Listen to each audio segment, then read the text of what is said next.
WandaVision, episode 5. Oh, man. Oh, man. This show, guys. This is brilliant. This is just, I think, some of the best Marvel's ever been. It's literally just a smart, cohesive narrative that knows when to pull the punches, when to close the curtains and open the curtains. It's just so bloody brilliant. I love every second of it. This is obviously the best episode. The whole story is so unique and so fun. I cannot wait to talk about it with you guys. I think we'll jump around a lot just because there is so much to go over and I love it so much. It is brilliant. To me, the biggest takeaway from this episode was that Billy and Tommy are going to be main characters. Because in the theme song that we get for every episode, we'd see like, oh, it's starring Wanda Maximoff and Vision.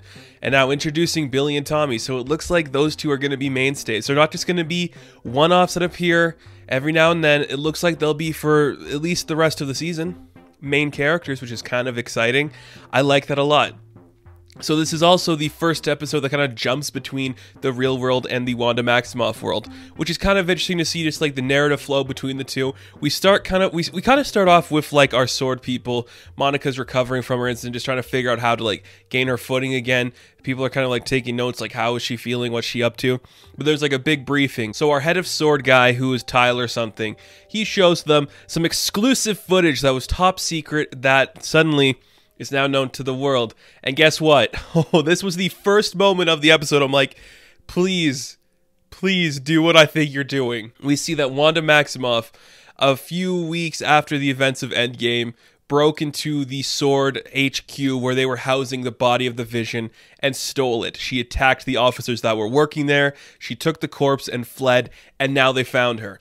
Now it's starting to make sense. Wanda actually has the corpse of Vision in this place. That's dope. I love that so much. That is so fun. Man, it's so unique. There's just not an experience like this ever. It's such a good thing. This to me might be peak television. I say that loosely because what is peak television really? But the suspense, the action, the drama, the character moments, it's so good. So back in the Wanda Maximoff reality, we see that the cracks are starting to be shown to the people in there. In particular, to Vision. He's starting to take little moments at some things here, and they're not really going the way he wants to. Like, we get a nice moment at the beginning where they're like trying to get their kids to quiet down, and suddenly they do, and they see that Wanda can't use her magic on them to make them quiet, which is kind of an interesting thing to see.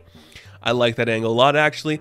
Vision leaves the room, he comes back in, and suddenly they're like, oh, the babies are getting quiet, but in comes Catherine Hahn as Agnes, and I gotta say this right away, man, Catherine Hahn has never looked better. This episode just told me, I'm like, yeah, that woman can do no wrong in any of her performances, and she is stunning. Absolutely stunning. I love seeing her in this. Like, everybody just had the right look for this episode, I think, compared to a lot of the other ones. It felt really good. Really good. So they get the babies just to quiet up. They're like, oh, finally, we're the perfect marriage family. The kids suddenly vanish, and they look behind them, and we see that the kids are now 5 years old. So this also clued into me. We're aging these kids up. They are going to be full-on teenagers by the end of the show, I'm going to guess. And that's going to set them up to be that age probably for the rest of their time in the MCU, which is kind of exciting. I like that a lot. It's very fascinating. And this is also where we see Vision starting to like see through the cracks of some of the stuff happening. Agnes is like, do you want to do another take of that? One's like, what are you talking about? With Vision, is just so dead set, like, something's wrong here. I don't understand what's going on. Then when we see them later on, when, you know, Tommy and Billy find a stray dog they bring in, which they call Sparky, a great reference to Tom King's Vision. That is awesome. I love that so much. I'm like, that is great. That is the perfect thing to do in this scenario. You guys nailed it there.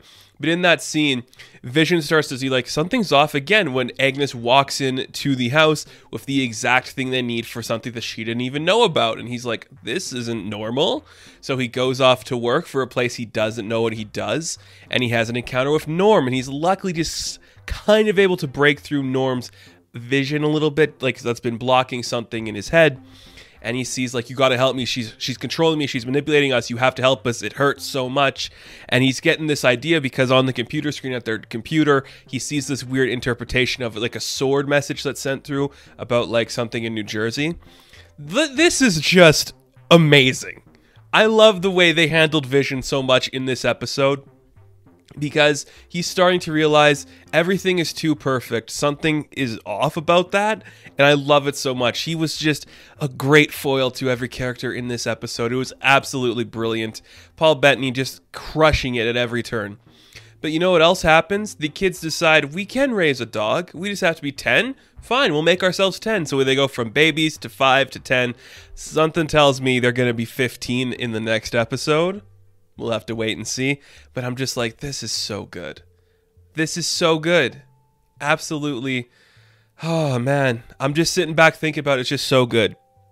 So back in the real world, there's this idea that we need to match the aesthetic with some of the stuff we get in. So they send in another drone to kind of like take surveillance of the stuff with Wanda.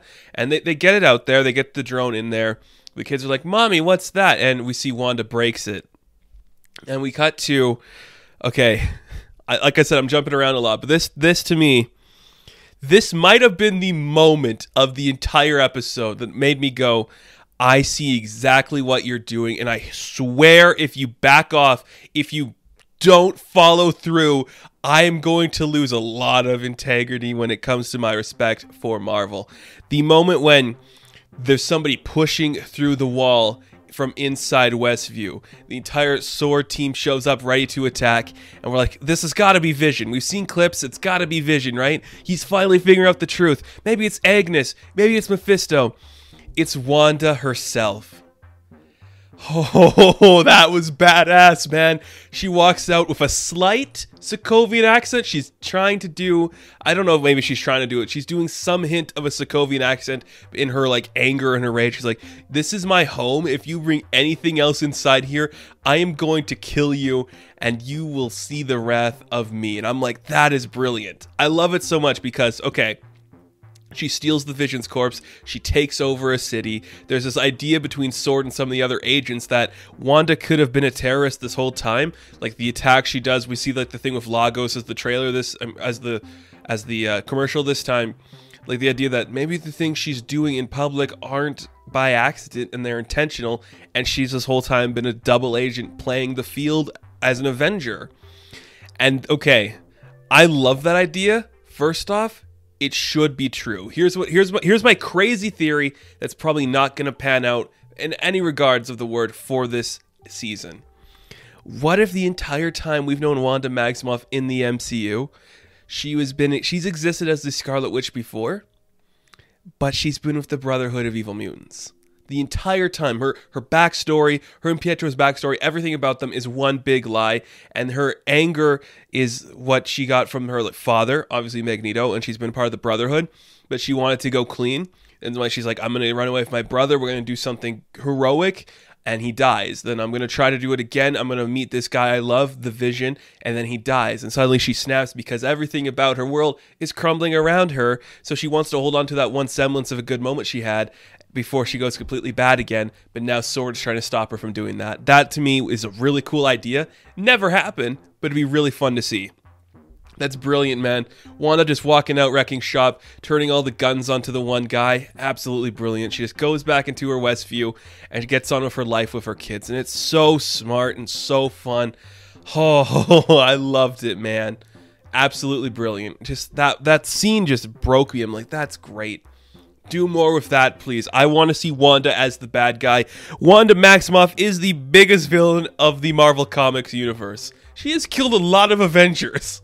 She has done a lot of damage, more so than she's done any good. She is kind of a lunatic. So why would we want her to be a heroic character when her best stories are her as the villain? That's what I'll say to that. That is what we should see. That is where we're going. As Vision comes home, suddenly the tensions rise again, and you can see he is just not having it with anything happening. Absolutely brilliant. I just love it so much. So you see the credits kind of start to roll. Everything wraps up with a nice little bow. But as soon as Vision and Wanda walk into the next room, he just is like, what are you doing? I talked to Norm. You are hurting these people. You got to stop this, Wanda. We get that iconic scene that we've seen in the trailers where they're both flying in the air. Like, oh, are they going to fight each other? Are they fighting something else? I love that Wanda's just like, this is our home. I brought you back. This is everything we've ever had. But the idea also comes into play that Vision doesn't know anything else outside this world. All he remembers is their life here, which he's starting to think isn't the real life. And the tension is just so great. It's so great. I don't think I've ever felt tension like this in anything Marvel's done on the screen, man. It's just so good. Bettany just delivers a perfect performance. Absolutely breathtaking. And Elizabeth Olsen, my God. If she doesn't at least get nominated for the Emmy, she better be. She better win. Because this is just insane. The way she is composing herself and then lashing out and then trying to be this figure that's so clearly inspired by the motherly figures of the 80s. You're like, that is unreal. Absolutely amazing. I'm just like, I can't believe this. I can't believe I'm having this kind of reaction to a Marvel property. I don't think I ever had this before. This is why I think TV is the future. Television is the perfect place for comic books because it's serialized storytelling. You can't tell an entire comic book in the span of 2 hours. You gotta do this. Oh, it's so good. It's just amazing. So they have a little fight and Vision's just ready to like, tell me the truth now. And as you feel the tensions rising even more, their worlds are shattering. Everything about this is going bad. There is a ring at the door. The doorbell goes off and you're just like, we know exactly who this is gonna be. We were all just like, you can't do this to me at the end of the episode. Tease this moment. You know, we set it up throughout the entirety of the show. She wants to get her life back. What is the one thing missing from her life that her kids asked her about? Where's your brother? Guess who's at the door? It's Pietro, but guess what? It's Evan Peters. Now, here's the thing I want to talk about. I need to bring this up because I understand this might be some confusion and we don't know the answer for sure what it's really going to be. There are some people that think he is playing Pietro Maximoff from the X-Men movies that he was in at Fox. I don't think that's the case. I do believe there is a line where Darcy and Jimmy are watching the show and they're like, they recast Pietro? Like, that's not Aaron Taylor Johnson. We visibly know that. So my theory is that this isn't something Wanda created, and this is where I'm like, this is probably the Mephisto or Nightmare effect of things, where suddenly there's the thing creeping in that's trying to destroy her. Now, I don't think that Evan Peters is playing Nightmare or Mephisto, but I could see that maybe being something even Agatha made for her. That's like, if this is going to get you to normalize your life, maybe having a Pietro in here will be something to help stabilize that craziness. But what a great ending. Seeing that Evan Peters is there as Pietro, I think that's brilliant. Absolutely diabolical. It's so good. I really like that aspect of things. What a great way to end this episode. It's so brilliant. You know, I still think we're going to see Aaron Taylor Johnson at some point, even if it's like a flashback. I'm not going to rule that out just yet. I loved what this episode did. It set up great tension, great character moments, great stuff with the kids, great stuff with Paul Bettany. Man, it was fun. You're just sitting there like, I can't believe we're watching this. It's literal perfection. It is. I'm blown away. We might have the best episode of the month already. Who knows? I'm just like, you got me. I was very hesitant when it was like, we're going to be doing so much on Disney Plus in terms of Marvel Cinematic Universe stuff. But if everything is consistently as good as this, man, can you imagine what She-Hulk's going to be like?